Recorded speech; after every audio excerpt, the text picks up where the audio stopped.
Ryan Mitchell pushed his cleaning cart down the empty corridor of Talon's rest station, humming an old Earth tune his dad used to sing. The wheels squeaked a little on the polished floor, echoing off the tall walls. At 2 a.m. station time, the Draconis embassy wing was always deserted. No diplomats. No guards. No judgmental stares at the human janitor doing his job. Just Ryan, his cart, and the peaceful silence of the night shift. Just how he liked it. He'd been working this route for 8 months now. Same corridors. Same rooms. Same routine. Empty a trash bin here, mop a floor there, wipe down the fancy gold railings the Draconis liked so much. It was simple work, honest work, and it paid enough to send money back home to his mom on Earth. Nothing glamorous, but Ryan had never been the glamorous type anyway. That's when he heard it. A soft whimper coming from storage bay 7.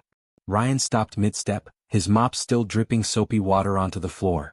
He tilted his head, listening. There it was again. Quiet, almost like a kitten crying, but deeper somehow.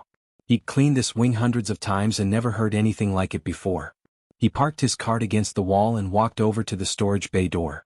His hand hovered over the access panel.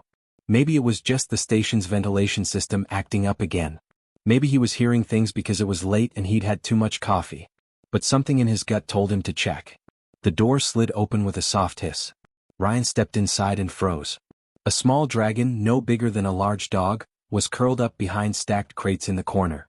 Her scales were deep purple like the color of earth grapes, and they shimmered a little even in the dim light. Her wings were tucked tight against her body. Her eyes were wet and wide, staring at him with a mix of fear and something else. Desperation maybe. She looked terrified. Whoa, Ryan breathed out slowly. He'd seen adult Draconis before, of course. They walked through the station all the time, tall and proud and a little scary if he was being honest. But he'd never seen a young one up close. And he'd definitely never seen one hiding in a storage room in the middle of the night, crying. Hey there, little one, Ryan said softly, crouching down to make himself smaller and less threatening. You okay? You lost or something? The dragon child stared at him with those big wet eyes, but she made no sound. Her mouth opened slightly, like she was trying to say something. Her throat moved. Her whole little body seemed to tense with effort. But nothing came out. Not a word. Not a sound. Not even a squeak. Her eyes filled with panic and Ryan's heart broke a little. He'd worked at Talon's Rest long enough to pick up some basics about the species that came through here. The Draconis were telepaths. Big-time telepaths. They didn't really talk out loud much because they could just beam their thoughts directly into your head. Ryan had experienced it a few times when getting work orders from the embassy staff. It felt weird, like someone whispering inside your skull, but you got used to it. But right now, he heard absolutely nothing in his mind. No voice. No whisper. No feeling of contact at all. This kid couldn't communicate at all. Not telepathically. Not verbally. Nothing. Oh, kiddo, Ryan said gently. He sat down cross-legged on the cold floor, making himself as non-threatening as possible. That's rough, huh? The little dragon watched him carefully, her body still tense and ready to bolt. Ryan reached slowly into his jacket pocket and pulled out his sandwich. It was just turkey and cheese on wheat bread, nothing fancy, but he'd been saving it for his 3 a.m. break. He unwrapped the plastic and broke off a piece of the turkey. Hungry? He asked, holding it out on his palm. The little dragon's nose twitched. She looked at the food, then at Ryan, then back at the food. She was clearly starving but also clearly scared. Ryan stayed perfectly still, his arm extended, letting her decide. After what felt like forever, she crept forward. One careful step, then another, her claws clicking softly on the floor. She stretched her neck out, sniffed the turkey, and then took it delicately between her teeth. She backed up immediately and swallowed it whole. There you go, Ryan said with a small smile. Not so scary, right? Just a guy with a sandwich. He broke off another piece and set it on the floor between them. The dragon took it faster this time, with a little less fear in her eyes. What Ryan didn't know was that 3 decks above, in the highest tower of the Draconis embassy, Matriarch Ashera sat alone in her private chamber. The lights were dim. The room was silent except for the soft hum of technology. Her massive form was coiled in front of a wall of monitors, her golden eyes fixed on one particular screen. Security feed. Storage Bay 7. She watched as the human janitor fed her daughter. Her broken, shameful daughter who could neither speak nor project thoughts. The child she'd hidden away from the rest of her kind because admitting weakness was not the Draconis way. The hatchling who, by all traditions of her people, should have been sent away long ago to spare the family honor. and a human janitor was feeding her. Ashara's claws dug slightly into the armrest of her chair. She should stop this. She should send guards. She should remove her daughter from that room and lock her away properly. But something made her pause. Something in the way the human moved. So gentle. So patient. No fear. No disgust. No judgment. Just kindness. She leaned forward slightly, her eyes narrowing as she watched the tiny human break his sandwich into smaller pieces, offering each one with the same calm smile. "What are you doing, human?" she whispered to the empty room, her voice a low rumble that no one else could hear. 3 weeks passed like they were nothing. Every single night, when Ryan's shift started at 2 a.m., he'd head straight to Storage Bay 7 after clocking in. And every single night she was there waiting for him. The little purple dragon he'd started calling Ember, because of the way her scales seemed to glow warm in the dim light. She wasn't hiding behind the crates anymore. Now she'd be sitting right by the door, her tail curled around her feet, those big eyes watching the entrance like she'd been counting the minutes until he arrived. It made Ryan's chest feel tight in a good way. Nobody had ever waited for him like that before. He'd bring her food every night. Sometimes leftover pizza. Sometimes chicken nuggets from the station cafeteria. Once he brought her a whole rotisserie chicken, and she'd been so happy she did a little spin in circles before devouring it. But it wasn't really about the food anymore. They both knew that. "Okay, tonight we try something different," Ryan said, sitting cross-legged on the floor like always. He'd started bringing an old cushion from his apartment so his butt wouldn't go numb on the cold metal. He pulled out his tablet and scrolled through his music library. Ember tilted her head, curious. She scooted closer, her claws making soft clicking sounds. "My sister, Katie, she used to be a speech therapist back on Earth," Ryan explained, even though he wasn't sure how much Ember understood. Talking to her felt right anyway. She worked with kids who couldn't talk for all kinds of different reasons. And you know what she always said? Sound and rhythm come first. Before words. Before anything else. Just patterns and music. He'd been thinking about Katie a lot lately. Remembering all those times he'd pick her up from work and she'd be exhausted but smiling, telling him about some kid who'd made a breakthrough. How patient she was. How she never gave up on anyone. Ryan tapped his tablet screen and a simple melody started playing. Just a basic tune, something with a clear beat. Nothing fancy. Ember's ears perked up immediately. Her whole body seemed to lean toward the sound. Ryan hummed along with it for a few seconds, swaying a little. Then he stopped the music and looked at her. "Watch this, okay?" He tapped the rhythm on the floor with his knuckles. Tap tap tap. Pause. Tap tap. His hand made a little drumming pattern, the same beat as the song. Ember watched intently, her eyes following his hand like it was the most fascinating thing in the universe. "Your turn," Ryan said, encouraging her with a nod. "Come on, give it a try. Just copy what I did." Ember stared at her own claw. She lifted it slowly, like she wasn't quite sure what to do with it. Then she tapped the floor. Tap. A long pause. Then another tap. Tap. Yes. That's it. That's exactly it. Ryan's face broke into a huge grin. Again. Do it again. She tapped twice more, faster this time. Her eyes widened like she'd just discovered fire or something equally amazing. For the next hour they made patterns together. Ryan would tap out a rhythm and Ember would copy it. Sometimes she got it perfect. Sometimes she got it all mixed up and they'd both have to start over. But she never got frustrated. She never gave up. She just kept trying. Ryan made the patterns more complicated as they went. Fast taps, slow taps, combinations of both. Ember followed along, her little claw tapping away. She was concentrating so hard her tongue was sticking out a little bit, and Ryan found it absolutely adorable. "You're doing great, kiddo," he said warmly. "Katie would love you. She'd probably have a million ideas for what to try next." Near the end of their session, Ryan played the melody again. This time he tapped along with it and Ember joined in without being asked. They made music together in their own weird way. A human janitor and a dragon who couldn't speak, drumming on a storage bay floor in the middle of the night. And then something incredible happened. Ember opened her mouth, the way she always did when she tried to communicate. But this time, instead of silence, a tiny sound came out. A chirp. Small and squeaky and a little rough, but definitely there. An actual sound. Ryan's hand stopped mid-tap. He stared at her. Did you just? Ember looked just as shocked as he was. She chirped again, louder this time. Ryan jumped to his feet so fast he almost knocked over his tablet. "Did you hear that? You did it. You made a sound. A real sound." He was shouting now, his voice echoing off the storage bay walls, but he didn't care. This was huge. This was everything. He looked around frantically for something to celebrate with. His eyes landed on the recycling bin in the corner, full of shredded paper from somebody's document disposal. Perfect. Ryan grabbed a handful of shredded paper and tossed it in the air like confetti. It fluttered down around them like snow. We're celebrating. This is a party. You did it, Ember. He threw more paper in the air, laughing like an idiot, and Ember jumped around trying to catch the pieces in her mouth. She chirped again and again, testing out her new ability. Each sound was a little different, a little stronger. Her eyes sparkled with something Ryan recognized across any species, any language, any difference. Pure, unfiltered joy. 3 decks above, Matriarch Ashera sat frozen in front of her monitor. Her golden eyes were wide. Her breath had caught in her throat. A chirp. Her daughter had made a sound. A vocalization. In 12 years she had never managed even that.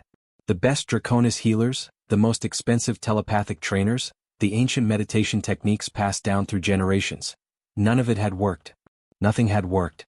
Until a human janitor with a tablet and a handful of shredded paper. Ashera leaned forward, her massive claws gripping the edges of her desk. "What are you doing, human?" she whispered again, but this time her voice held something different. Not suspicion. Wonder. The whispers in the Draconis embassy had grown louder with each passing day. Matriarch Ashera could hear them even when she walked through the corridors with her head held high. The other dragons tried to be subtle about it, but telepaths were never really good at hiding their thoughts from each other. Her daughter. The defective one. 12 years old and still cannot project a single thought. The mute one. An embarrassment. Send her away before the other families find out. She shames the bloodline. She shames us all. The words stabbed at her like knives over and over again. Ashera kept her face neutral, her posture strong, but inside she was breaking. Because part of her, the part she hated most, wondered if they were right. If keeping her daughter here was selfish. If hiding her away was actually cruelty disguised as protection. The council's recommendation sat on her desk like a death sentence, printed on official silver paper with the council seal stamped at the bottom. She must have read it 100 times, and each time the words felt heavier. Transfer to Isolation Colony 7, for the good of Draconis dignity and the preservation of our cultural standards. The hatchling will receive care appropriate to her condition, away from the eyes of society. Isolation Colony 7. A pretty name for a prison. A place where the Draconis sent anyone who didn't fit their perfect mold. The blind. The weak. The different. Out of sight, out of mind. Ashara's claws dug deep into her armrest, leaving scratch marks in the expensive leather. She had 3 days to respond. 3 days to decide her daughter's fate. Meanwhile, several decks below, Ryan Mitchell was busy being completely oblivious to galactic politics. He'd spent the last 2 days tracking down and used storage rooms in the older sections of the station. Most of them were full of junk, but he finally found one that was empty and just the right size. Perfect, he muttered to himself, standing in the doorway with his hands on his hips. He'd been thinking about this for a while now. Storage Bay 7 was okay, but it had terrible acoustics. Too much echo. Too much background noise from the ventilation system. If he really wanted to help Ember with sounds and speaking, they needed something better. So Ryan did what Ryan did best. He improvised. He spent his lunch break scavenging. The station was full of old acoustic foam panels from a concert hall renovation that happened 6 months ago. They were just sitting in a recycling depot waiting to be processed. Nobody wanted them. So Ryan borrowed a cargo cart and hauled them to his new secret room. He covered every wall, floor to ceiling with the foam. It took him 3 nights of work, but when he was done, the room was perfect. Quiet, soft, safe. Story time, Ryan announced on the 4th week, plopping down on the cushioned floor with Ember. She'd been practicing her chirps every night, getting louder and more confident. But tonight felt different. Tonight felt important. Ryan pulled out his tablet and showed her a picture. "This one's about my nephew, Tommy. See this kid here?" He pointed at a smiling boy with messy brown hair and bright green eyes. The kid was making hand signs with his fingers, frozen mid-gesture. Ember leaned in close, studying the image carefully. Tommy never talked. Not when he was a baby, not when he was a kid, not even now when he's 14. Other kids at school were mean about it. Called him names. Said he was stupid. Ryan's voice got quiet. But you know what? Tommy wasn't stupid at all. He's probably smarter than most of us. He just sees the world differently than everyone else. Ryan scrolled to another picture. Tommy building an incredibly complicated structure out of blocks. Then another. Tommy drawing an amazing picture of a bird in flight. He noticed things we all missed. Like he could hear sounds most people can't hear. He could see patterns in everything. Music, numbers, colors, all of it. Different isn't broken, Ember? Ryan looked right into her eyes. It's just different. And different can be beautiful. Ember studied the images for a long time. Her eyes moved from Tommy's face to his hands to the things he'd created. Then she looked back at Ryan and something shifted in her expression. Something deep. It was understanding. It was connection. It was trust. She opened her mouth. Her whole body trembled with effort, shaking like a leaf in the wind. Her eyes squeezed shut. Every muscle in her small frame tensed up. Friend. The word came out rough and scratchy like sandpaper, but it was clear. So beautifully clear. Perfect human standard language with just a hint of an accent. Ryan felt hot tears streaming down his face before he even realized he was crying. Yeah, kiddo, he whispered, his voice breaking. Yeah. Friends. We're friends. Ember chirped, then spoke again. Friend. Ryan. Friend. And then something else happened. Something nobody expected. A wave of telepathic energy exploded out from Ember like a bomb going off. It wasn't like normal Draconis telepathy, all controlled and directed. This was raw. This was powerful. This was a mind finally breaking free after being locked up for 12 years. Across the entire station, every single Draconis suddenly clutched their heads. Some dropped what they were holding. Others fell to their knees. The wave crashed through their mental shields like they were made of paper. And in the center of it all was one clear message, broadcast in a voice that was brand new but somehow ancient at the same time. I am here. I am real. I am alive. In her office 3 decks above, Matriarch Ashera gasped. Her daughter's voice. Her daughter's mind. She could hear it. She could feel it. After 12 years of silence, after 12 years of emptiness, her daughter was finally there. Ashera was running before she even realized she'd moved. She crashed through her office door, wings spreading, claws scraping on the polished floors. She didn't care who saw. She didn't care about dignity or tradition or what the council would say. Her daughter was calling. And she was coming. The storage bay door slid open with a sharp hiss that made Ryan jump. He looked up from where he was sitting with Ember and his heart nearly stopped. A massive dragon filled the entire doorway. Easily 20 feet long from nose to tail. Her scales were a deeper purple than Ember's, almost black in some places, with streaks of silver running along her spine. Her wings were folded but still brushed against both sides of the door frame. Her eyes were pure gold and they burned with an intensity that made Ryan's mouth go dry. The temperature in the room seemed to drop 10 degrees. The air felt heavy like right before a thunderstorm. This wasn't just any dragon. This was someone important. Someone powerful. Someone who could probably turn Ryan into a greasy spot on the floor without breaking a sweat. Her presence radiated ancient power, the kind that made every instinct in Ryan's body scream at him to run. Oh. Hi. Ryan's voice cracked a little. He stood up slowly, his legs shaky, and without even thinking about it, he positioned himself in front of Ember. His brain was screaming that this was stupid, that he was a 160-pound human trying to protect a dragon from another dragon, but his body moved on its own. A voice entered his mind, smooth and deep and completely overwhelming. It wasn't like the gentle whispers he'd experienced from other Draconis. This was a tidal wave of presence crashing into his thoughts. I am Matriarch Ashera. Ember is my daughter. Ryan's stomach dropped straight through the floor. Oh no. Oh no. This was Ember's mom. He'd been secretly hanging out with Dragon Royalty's kid for a month. He was so fired. He was probably going to jail. Space jail. Did they have space jail? Look, if I got her in trouble, I'm really sorry, Ryan blurted out, his words tumbling over each other. I didn't mean to, I swear. I just found her crying and I couldn't just leave her there, you know? I wasn't trying to cause problems or anything. Ashara's massive head lowered until she was at eye level with him. Ryan could see his own reflection in those golden eyes. He could feel her breath, hot and smelling faintly of sulfur. I have watched you, she said, and Ryan's blood turned to ice. Every night. Every session. Every moment you spent with my daughter. Ryan's mind raced. She'd been watching? The whole time. Every embarrassing moment, every time he sang silly songs, every time he talked to Ember like she was his little sister? Oh God. I do not understand, Ashera continued, her voice full of genuine confusion. What do you want? Political favors? Credits? An alliance with my bloodline? Access to our technology? A position of power? Ryan blinked. Once. Twice. What? No. I don't want anything. Everyone wants something. Ashara's eyes narrowed. What is your price for this service you have provided? What is your strategy? Strategy? Ryan let out a confused laugh that was almost hysterical. Lady, I don't have a strategy. I'm a janitor. I clean toilets and mop floors. She was scared and alone. She needed someone. That's it. That's the whole story. Without compensation? Ashara's confusion seemed to deepen. Without any gain for yourself? This is not how power works. This is not how negotiations work. What you have done for my daughter, it would be worth fortunes among my people. Ryan shook his head, completely baffled. I don't need a fortune. I don't need anything. I'm just a guy who had some extra sandwiches and some free time. But why? Ashara demanded. Her voice in his head was almost desperate now. Why would you do this? You are human. She is Draconis. You owe her nothing. You owe me nothing. I'm a janitor, lady. I don't have power.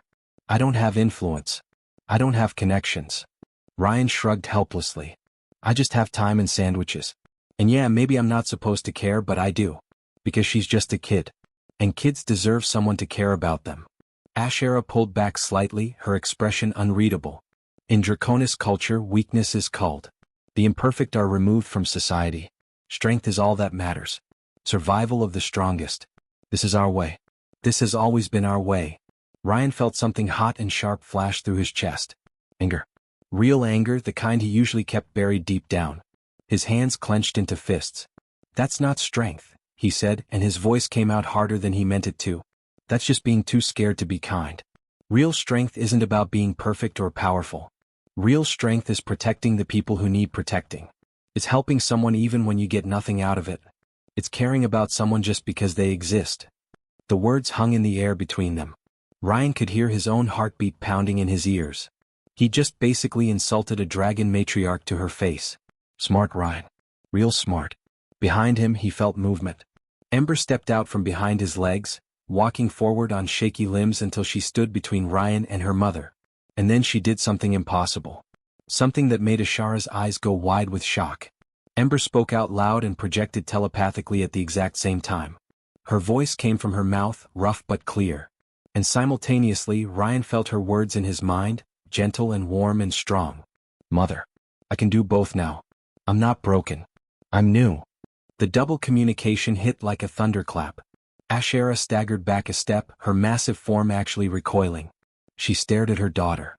Really looked at her, maybe for the first time in years. Saw the confidence in her stance. Heard the strength in her voice. Felt the power radiating from her mind. Then Ashara's golden eyes shifted to Ryan.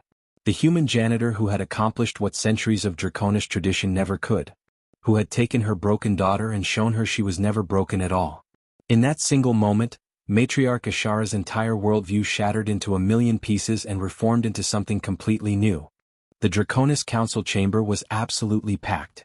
Ryan had never seen so many dragons in one place before. The room was massive, with ceilings that stretched up at least 50 feet, but even then it felt crowded. Dragons of every color lined the curved walls, their scales glinting under the bright lights. Purple ones, red ones, blue ones with silver markings, green ones with golden eyes. Some were as big as Ashara, others were smaller but no less intimidating. Ryan stood in the center of it all on a raised platform, feeling incredibly, impossibly small. His work boots looked ridiculous on the polished marble floor. He was still wearing his janitor uniform because nobody had told him to dress up, and honestly, he didn't own anything fancier anyway. His hands were sweating. His heart was doing that thing where it felt like it might just give up and stop working entirely. This was insane. This was absolutely insane. 2 weeks ago he was mopping floors and eating sad sandwiches at 3 a.m. Now he was standing in front of what was basically Dragon Congress, and they were all staring at him like he was either a hero or a criminal. He couldn't tell which. The human interfered with our culture, Elder Vrathmore hissed from his seat on the High Council bench.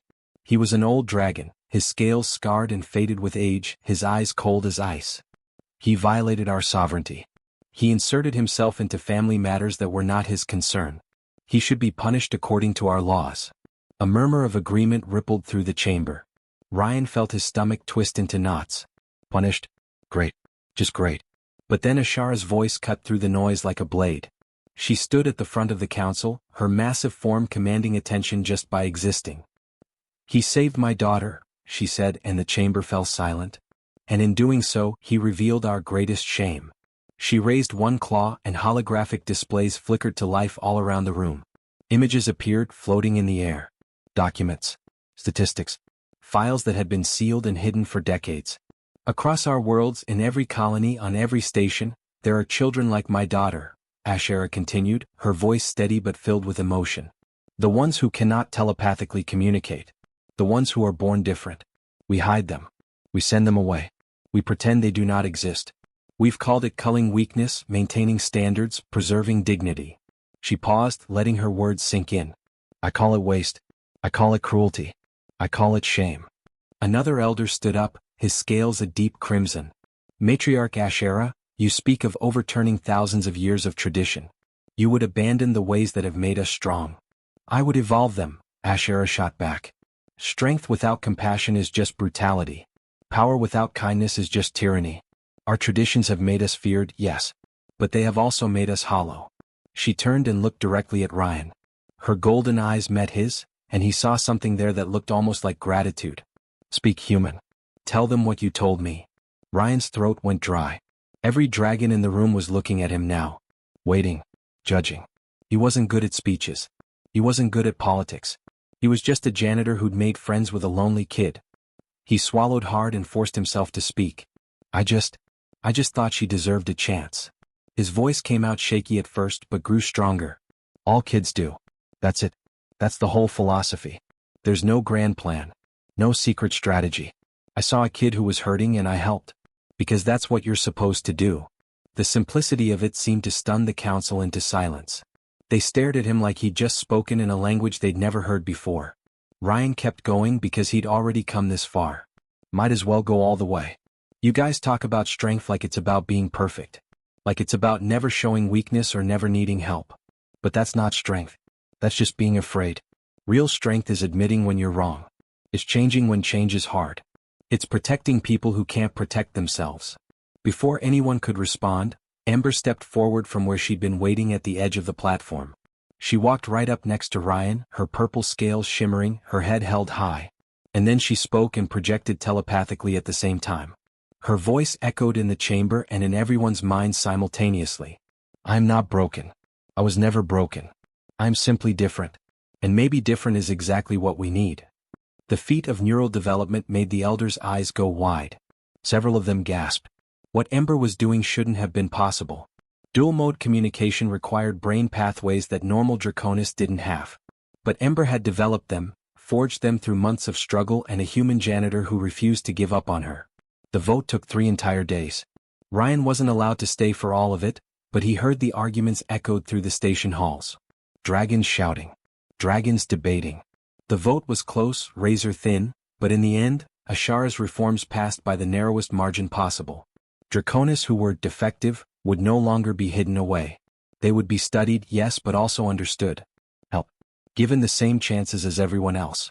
New schools would be built. New therapies developed. The isolation colonies would be shut down. It wasn't perfect. It wasn't a complete victory. But it was a start. Ryan went back to his night shift like nothing had happened. Well, almost nothing. Now, twice a week, he had a classroom full of young dragons learning to hum and sing. 12 little ones who'd been hiding in shadows their whole lives, now chirping along to human songs and tapping out rhythms on the floor. On his first day back to regular work, Ryan opened his locker and found a message printed on official Draconis embassy paper. It was from Ashera. Ryan Mitchell. You taught me that true strength is not in perfection, but in protecting the imperfect. You showed me that kindness is not weakness but the rarest form of courage. Humanity will always have the Draconis as allies. Thank you for seeing my daughter when I could not. Yes, we've upgraded your position. You're now Cultural Integration Specialist. Comes with full benefits, triple your salary and your own office. Use it wisely. Ryan laughed so hard he had to sit down on the locker room bench. An office. Benefits. A fancy title. But you know what? He kept the janitor card anyway. Some things were too important to leave behind. Some things reminded you of where you came from and why you did what you did. That night, as 12 young dragons chirped along to Twinkle Twinkle Little Star, their voices rough but improving, Ryan looked up and saw Matriarch Ashera watching from the doorway. She didn't say anything. She just stood there listening. And in that moment she finally understood what evolution really meant. Not survival of the strongest. Not victory of the most perfect. Survival of the kindest.